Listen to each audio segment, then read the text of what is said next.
کتنا قیمتی ہوگا، اور جب وہ صحابی کا گھوڑا قیمتی ہے تو اس پہ بیٹھنے والا صحابی کتنا قیمتی واہ سبحان اللہ سبحان اللہ. ذرا غور کیجئے. اس لیے ایمان بچانا ہے تو اعتدال کے مسلک پہ نہیں ہے. اور یہ فکر اعتدال 14ویں صدی میں جن علماء نے دی ہے اس کے سردار کو امام اہل سنت کہتے ہیں، اور وہ اہل سنت کا امام کہتا ہے اہل سنت کا ہے بیڑا پار، اصحاب حضور نجم ہے اور ناؤ ہے، اطرت رسول اللہ کی. تو وہ خطبہ جو فتنہ پھیلاتے ہیں وہ یہ بھی کہتے ہیں بھئی مزار پہ کیوں جاتے ہو، مزار پہ جانا تو شرک ہے، نہ جاؤ مزار پہ، فتنہ پھیلا. ہم کہتے ہیں آپ ذرا ہوش سے بات کریں، کیا مزار پہ جانا شرک کیسے ہو سکتا ہے؟ رسول اللہ نے مزار پہ جانے کا حکم دیا، اور تو کیا معاذ اللہ حضور مزار پہ جانے کا جو حکم دے کر کیا شرک کا حکم دے رہے معاذ اللہ؟ کیا حضور علیہ السلام نے یہ نہیں فرمایا؟ آقا فرماتے ہیں کہ میں نے تم کو پہلے قبروں پہ جانے سے منع کیا تھا، اب تم قبروں پہ جایا کرو، کیونکہ قبروں پہ جاؤ گے تو تمہیں تمہاری آخرت یاد آئے گی. لوگ اس کو بھول گئے، وہ کہتے ہیں نہیں جانا چاہیے شرک ہے. ایک بات آپ سے کہتا ہوں آخری میں، مزار پہ جاؤ کوئی شرک نہیں، بلکہ اللہ کے رسول نے تو 6 سال کی عمر میں جو پہلا سفر کیا تو اپنے والد کے مزار پہ بھی تشریف لے گئے. اور بخاری مسلم آپ اٹھا کر کے دیکھیں، سیاستہ اٹھا کے دیکھیں کہ حضور علیہ السلام شہدائے احد کے مزارات پہ خود تشریف لے جاتے تھے. شہدائے احد کے مزارات پر اللہ کے رسول خود تشریف لے جاتے تھے. سید الشہداء امیر حمزہ کے مزار پر سیدہ فاطمہ الزہرا خود تشریف لے جاتی تھی. غور فرمائیں، آپ غور کیجئے، مزار پہ جانا شرک نہیں ہے. لیکن ایک بات آپ سے سنیوں سے کہنا ہے، میرے بھائیوں سے، مزار پہ ضرور جاؤ لیکن سنت کے مطابق جاؤ. آج ہماری سنی قوم اپنے مسلک کو خود بدنام کرتے ہیں. وہاں جا کر کچھ لوگ علم نہ ہونے کی وجہ سے سجدہ کرتے ہیں. ہمارے مذہب میں، اسلام میں سجدہ کرنا اللہ کے سوا کسی کو جائز نہیں. آپ غلطی کرتے ہو. دیکھو، اگر کوئی مسلمان شراب پیتا ہے تو کیا اس کا الزام اسلام پر آئے گا؟ بولو بھائی، بتائیے صحیح کہہ رہا ہوں غلط کہہ رہا ہوں؟ کیسے اگر مسلمان شراب پیے تو کیا اس کا الزام اسلام پر آئے گا؟ بولے نہیں آئے گا، کیونکہ اسلام نے شراب حرام کیا ہے. اب کوئی شراب پی رہا ہے تو یہ اس کی اپنی نادانی ہے، اسلام کا اس میں کوئی قصور نہیں ہے. تو اگر معاذ اللہ کوئی جاہل ان پڑھ قبر پہ جا کے سجدہ کر رہا ہے تو اہل سنت اس کی تائید کبھی نہیں کرتے. ہمارے امام سیدی اعلیٰ حضرت نے تو پوری کتاب لکھی، الزبدۃ الزکیہ، سجدے تعظیمی کی حرمت پر آپ نے پوری کتاب لکھی.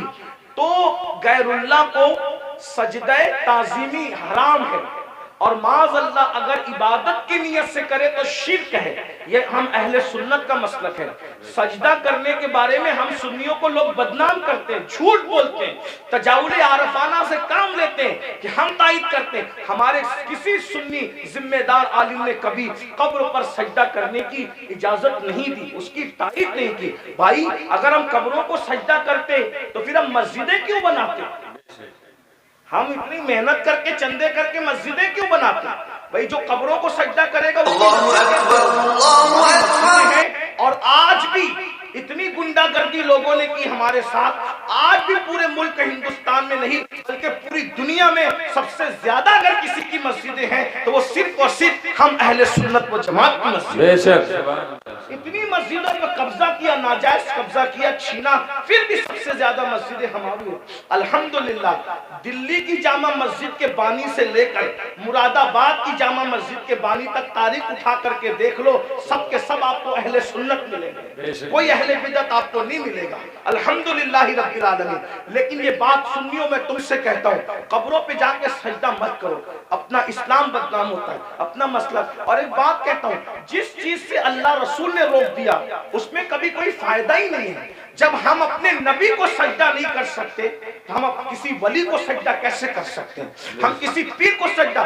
آپ کو میری بات بری لگے گی تو معاف کرنا، لیکن یہ میں آپ کی آخرت کے لیے کہہ رہا ہوں. آپ سوچیں گے نہیں ہمیں تو فلاں نے بتایا. ایک بات میں آپ سے کہہ دوں، آپ کس کے مرید ہیں؟ آپ کہیں گے میں قادری سلسلے میں مرید ہوں، کوئی آپ کہیں گے میں چشتی سلسلے میں مرید ہوں، کوئی کہے گا میں نقشبندی سلسلے میں مرید ہوں، کوئی کہے گا میں سہروردی سلسلے میں مرید ہوں، کوئی کہے گا میں مداری سلسلے میں مرید ہوں، کوئی کہے گا میں وارسی سلسلے میں مرید ہوں، کوئی کچھ. سب سلسلے جو حق ہے، جتنے بھی سلسلے حق ہیں، سب سلسلے ہمارے سر اور آنکھوں پر ہیں.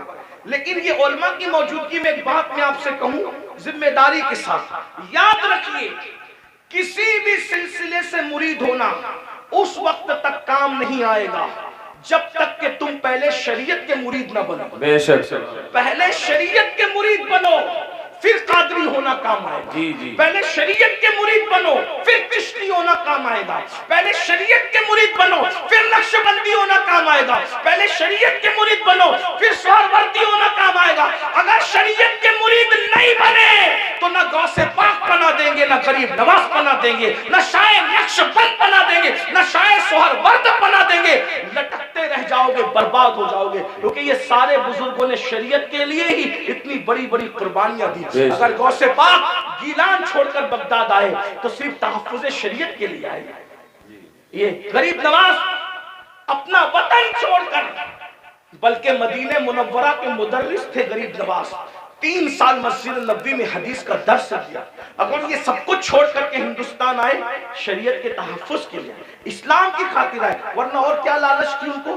کیا کوئی تخت پہ بیٹھنا تھا، کوئی تاج حاصل کرنا تھا، کسی کی کٹیا پہ حملہ کرنا تھا، کسی کی زمین پہ قبضہ؟ کچھ بھی نہیں. ایک ہی مقصد تھا، بھٹکے ہوئے آہو کو پھر سوئے حرم لے چلے. دین کے لیے آئے تھے.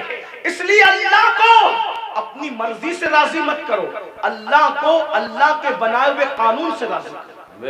اللہ کو اللہ کی مرضی سے راضی کرو. تو یہ قبروں پہ سجدہ کرنا حرام ہے اگر سجدہ تعظیمی ہے تو، اور اگر سجدہ عبادت ہے تب تو مشرک ہو گئے، ایمان ہی نہ رہا. اسی طریقے سے قبروں پہ جاؤ تو بزرگوں کے طریق پر جاؤ، ہاتھ باندھ کر باوضو جاؤ، اور کم سے کم 2 ہاتھ دور کھڑے رہو، اور بزرگوں کی ولیوں کی قبروں کی ایسی تعظیم کرو جیسا ان کی ظاہری حیات میں مل جاتے، جیسے تعظیم کرتے ویسے تعظیم کرو. بتاؤ کیا اگر غوث پاک غریب نواز اور بزرگان دین ہمیں مل جاتے تو ہم ان کے اوپر ایسے لٹکتے، ایسے لٹکتے، ان کے اوپر ایسے گرتے پڑتے جیسے قبروں پہ گرتے پڑتے؟ عقیدت اپنی جگہ. بلکہ آپ کو کہتا ہوں رسول اللہ کی مزار انور کو دیکھا تو سیدی اعلیٰ حضرت پکار اٹھتے، پیش نظر وہ نو بہار، پیش نظر وہ نو بہار، مگر سجدے کو دل ہے بے قرار. عاشق تھے نا، عاشق تھے نا، یار کا جلوہ دیکھا وہ کہنے لگے سجدے کو دل ہے بے قرار. مگر عاشق ہو کر بھی ادب کا دامن ہاتھ سے نہ چھوٹے، شریعت کا دامن ہاتھ سے نہ چھوٹے. فوراً کہتے ہیں مگر کیا کروں؟ روکیے، سر کو روکیے. ہاں یہی امتحان کیا بات ہے، یہ امتحان ہے ہمارا. اس لیے اب ایک بات کہہ دوں، کڑوی لگے تو معاف کرنا، جن کو سجدہ کرنا حرام ہے وہاں جا کے سجدے کرتے ہو، اور جس کو سجدہ کرنے کا حکم ہے اس کو سجدہ نہیں کرتے. دیکھ لیں ہماری قوم کا حال دیکھیں، جو 700 مرتبہ پورے قرآن میں کہے کہ مجھے سجدہ کرو اس کو سجدہ نہیں کر رہے، اور جس کو سجدہ کرنا حرام ہے وہاں جا کے سجدہ. نادانی دیکھو، علم نہیں نا، یہ جہالت، ان پڑھ پڑھ. یہ علم نہ ہونا ساری گندگی کی جڑ ہے. اس لیے علم حاصل کرو، اپنے بچوں کو بھی علم کے قریب لاؤ. اتنا علم اپنے بچوں کو دے دو.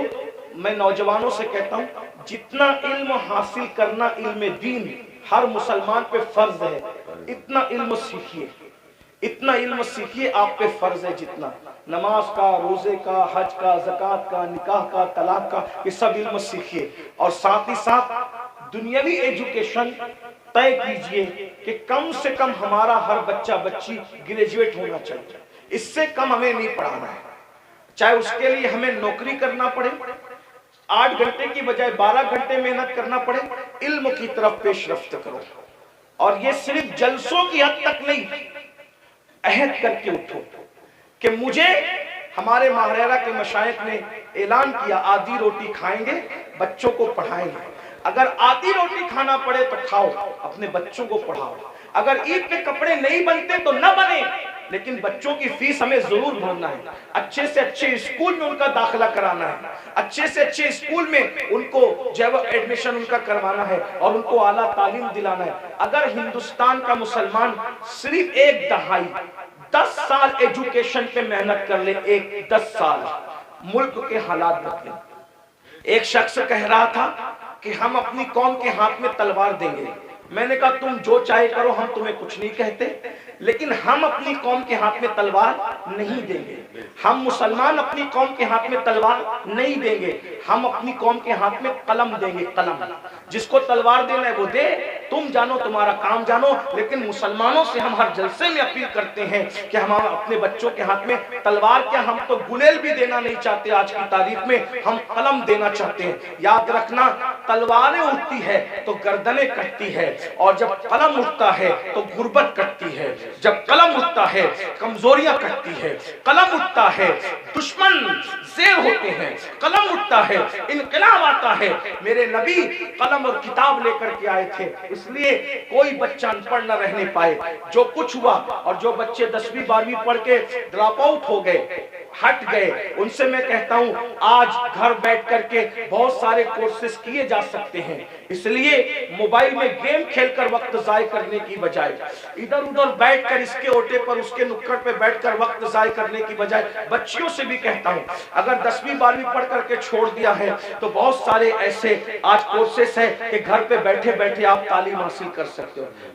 لاک ڈاؤن کے اندر میں بھی جو ہے وہ 11ویں پڑھ کے میں نے چھوڑ دیا تھا۔ میرے 11ویں پڑھ کے چھوڑنے کا واقعہ بھی ایک عجیب سا ہے۔ اصل میں سنی دعوت اسلامی کے ماحول میں تھا۔ میں 11ویں میں جب جونیئر کالج میں میرا ایڈمیشن ہوا، ماں باپ کی تمنا تھی کہ اس کو ٹیچر بنائیں گے، تو خاص طور پہ امی کی تمنا تھی اس کو ٹیچر بنائیں۔ میں جیسے جونیئر کالج میں نے قدم رکھا تو دیکھا کہ لڑکے اور لڑکیاں ساتھ پڑھتے ہیں اور بے پردہ ہیں، اور 11ویں پہنچنے کے بعد سب بالغ ہو گئے۔ تو اتنا شعور نہیں تھا مجھے، لیکن اتنا تو تھا کہ لڑکیوں کے ساتھ نہیں بیٹھا جا سکتا بے پردہ۔ تو میں نے ٹیچر سے کہا، کلاس ٹیچر سے، عبدالعزیز سر ہمارے تھے، میں نے کہا کہ لڑکیوں کے ساتھ تو بیٹھنا ناجائز ہے۔ وہ ہنسنے لگے، بولے حیرت ہے اس دور میں ایسی بات کوئی کرتا ہے، تو پاگل تو نہیں ہوا؟ میں نے 1 مہینے تک کے یہ بات کرتا رہا۔ آخر ہمارے پرنسپل نے کہا ایسی بات نہیں۔ میں نے کہا یا تو ڈیوائیڈ کر دیں یا تو پھر ہم چلیں، اور میں نے جو ہے وہ پھر اس کے بعد چھوڑ دیا۔ میرے سر میرے گھر تک آئے، اتفاق سے وہ میرے ابا کے بھی کلاس ٹیچر رہ چکے تھے، اور میرے بھی ایک ہی اسکول میں، ہمارے ابا نے بھی پڑھا ہم نے بھی پڑھا۔ تو وہاں پر وہ آئے، کہا کہ ابا، وہ کہا کہ تیرے بیٹے کو سمجھا کہ یہ پاگل تو نہیں ہوا ہے؟ میں نے کہا کچھ بھی ہو میں نے نہیں پڑھنا، شریعت نے منع کیا، حالانکہ آپ ایسا نہیں کرنا ہے۔ علماء سے آپ پوچھنا، علماء آپ کو بتائیں گے حالات کے تحت معاملات ہوتے ہیں، لیکن اس وقت ماحول ایسا تھا ہمارا سنی دعوت اسلامی کا ماحول، تقوی کا، پرہیزگاری کا۔ اب تو ہم متقی نہیں ہیں، وہ پرہیزگاریاں ہی نہیں ہیں، لیکن بہرحال تو وہ ماحول تھا تو ہم نہیں گئے پھر۔ لیکن میرے عزیز ساتھی، میرے بڑے بھائی کی طرح، وہ بھی ایک اسکول کے پرنسپل اور ہماری سنی دعوت اسلامی کے رکن شورا ہیں، قاری رضوان خان صاحب، اس نے کہا کہ پڑھ لے بھائی ورنہ ایسے ہی رہ جائے گا۔ میں نے کہا اگر میں اچھی نیت سے اللہ کی شریعت کے لیے چھوڑ رہا ہوں تو اللہ اس کا صلہ مجھے دے گا، اور اللہ نے مجھے صلہ یہ دیا کہ آج میں ایک English medium school and junior college کا چیئرمن ہوں الحمدللہ، اور تقریباً 50 ٹیچرز جو ہے وہ اس وقت کم و بیش الحمدللہ جو ہے وہ ہمارے انڈر میں کام کرتے ہیں۔ یہ کرم ہے، مجھے یہ یقین ہے شریعت کا دامن جس نے پکڑا ہے تو اللہ نے اس کو کبھی ذلیل نہیں ہونے دیا، رسوا نہیں۔ لیکن بہرحال پھر مجھے احساس تھا کہ میں پڑھ نہیں سکا، پھر میری پوری توجہ دینی تعلیم کی طرف ہوگی۔ ویسے میں 7th اور 8th سے میں جو ہے وہ عالم کورس کی طرف چلا گیا تھا، لیکن میں نے سوچا کہ پوری توجہ 11ویں کے بعد اسی پہ مرکوز کر دی جائے، اسی طرف میں نے توجہ رکھی۔ لیکن پھر مجھے احساس تھا کہ میں نے دنیاوی تعلیم کو بھی آگے بڑھا، تو لاک ڈاؤن کا فائدہ اٹھاتے ہوئے پھر میں نے ایم اے کے اندر ایڈمیشن لیا ابھی، ہاں الحمدللہ، ہاں، اور اس کے پہلے ایگزام میں شرکت کا پروگرام تھا اور اس کی تاریخ اور حج کی تاریخ سیم ہو گئی تو نہیں دے سکا، لیکن بہرحال میں نے اس طرف پیش رفت کی، اور انشاءاللہ تو آپ سے بھی میں کہتا ہوں، میں یہ آپ کو ہی کہہ کے جا رہا ہوں نہیں، میں آپ سے، میں نے خود بھی اس پر عمل کیا ہے الحمدللہ، اور میں انشاءاللہ تعالیٰ اس کی کوشش کروں گا کہ 1 سال میں اس کی تکمیل کروں جو رہ گیا ہے۔